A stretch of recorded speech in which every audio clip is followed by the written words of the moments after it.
Namaskaram. Today our discussion is about chapter 31 of the Bharatiya Nagarik Suraksha Sanghita 2023. Appeals. Section 413 of the Bharatiya Nagarik Suraksha Sanghita 2023 in the Criminal Procedure Code 1973. This was in section 372. No appeal to lie unless otherwise provided. ഇവിടെ നിങ്ങൾ ഒരു കാര്യം ഓർക്കണം. ഏതെങ്കിലും ഒരു നിയമത്തിൽ അപ്പീലിനുള്ള provision ഉണ്ടെങ്കിൽ മാത്രമേ നമുക്ക് അപ്പീലിന് പോകുവാൻ കഴിയുള്ളൂ എന്ന കാര്യം കൂടി ഓർത്താൽ മതി. നമുക്ക് തുടരാം. No appeal shall lie from any judgment or order of a criminal court except as provided for by this Sanghita.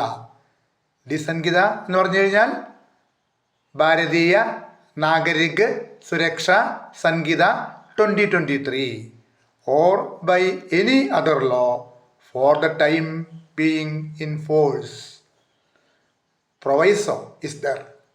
Provided that the victim shall have a right to prefer an appeal against any order passed by the court acquitting the accused or convicting for a lesser offence or imposing inadequate compensation, and such appeal shall lie to the court to which an appeal ordinarily lies against the order of conviction of such court.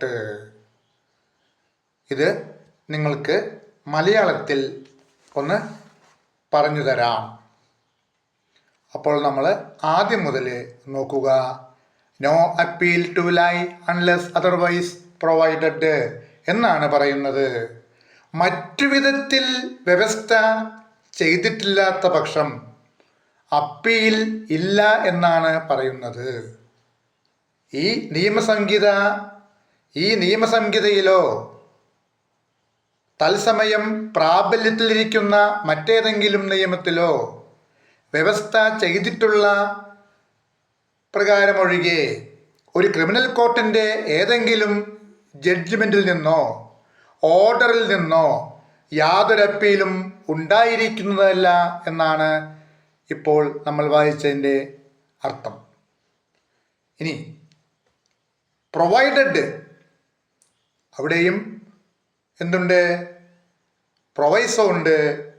Provided that the victim shall have a right to prefer അല്ലേ an appeal against any order passed by the court acquitting the accused or convicting for a lesser offence or imposing inadequate compensation, and such appeal shall lie to a court to which an appeal ordinarily lies against the order of conviction of such court.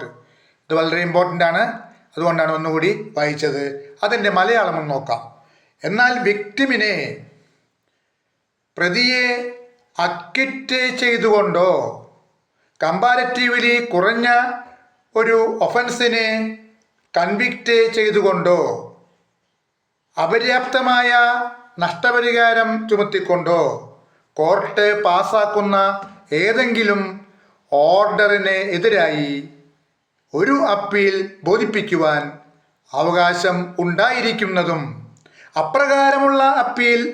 അപ്രകാരമുള്ള കോടതിയുടെ conviction ഉത്തരവിനെതിരെ സാധാരണഗതിയിൽ appeal നൽകേണ്ടത് ഏത് കോടതിയിലാണോ ആ കോടതി മുമ്പാകെ ബോധിപ്പിക്കേണ്ടതുമാണ് എന്നാണ് ഈ സെക്ഷൻ പറയുന്നത്. അടുത്ത സെക്ഷനുകൾ നമ്മൾ ഓരോന്നായിട്ട് വിശദീകരിക്കും. നമസ്കാരം.